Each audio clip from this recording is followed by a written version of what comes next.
Assalamualaikum warahmatullahi wabarakatuh. Salam dan bahagia.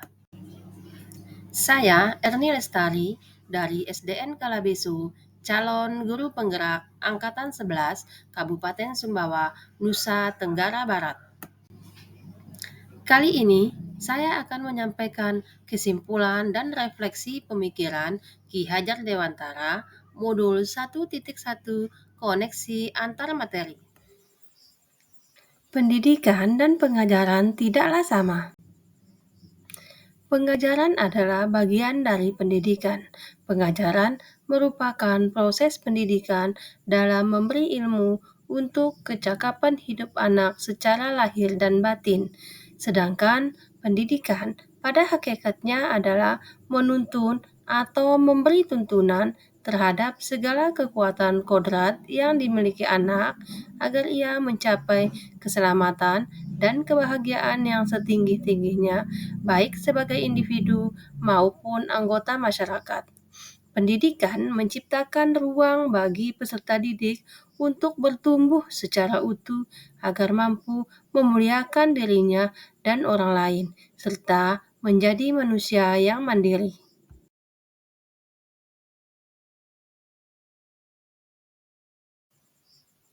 Sebelum mempelajari modul 1.1, pembelajaran yang saya lakukan hanya sebatas mentransfer materi pelajaran, kemudian ketuntasan dalam penyampaian materi lebih penting daripada memahami karakteristik murid.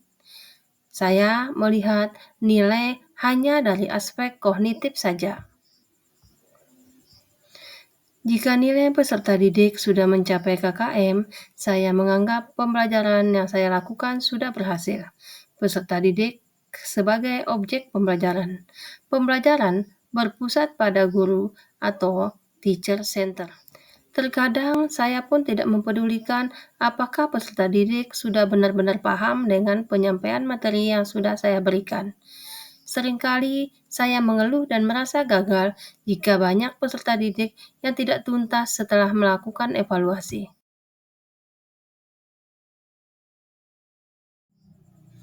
Namun, setelah saya mempelajari modul 1.1 tentang pemikiran Ki Hajar Dewantara, saya menyadari bahwa apa yang saya pikirkan dan saya lakukan selama ini masih kurang tepat.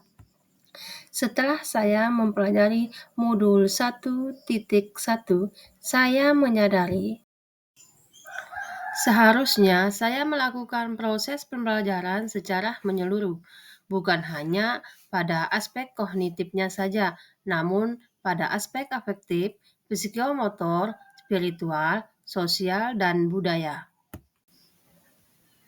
Peserta didik sebagai subjek dalam pembelajaran.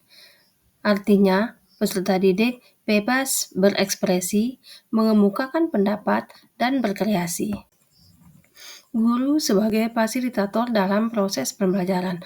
Guru pun harus ikhlas, penuh kesabaran, dengan segala ketulusan hati demi terwujudnya pembelajaran yang menyenangkan. Guru mampu mempelajari karakteristik peserta didik, bahwa setiap anak dilahirkan unik dengan segala kelebihan dan kekurangannya. Guru memberikan kesempatan peserta didik untuk tumbuh sesuai dengan kodratnya.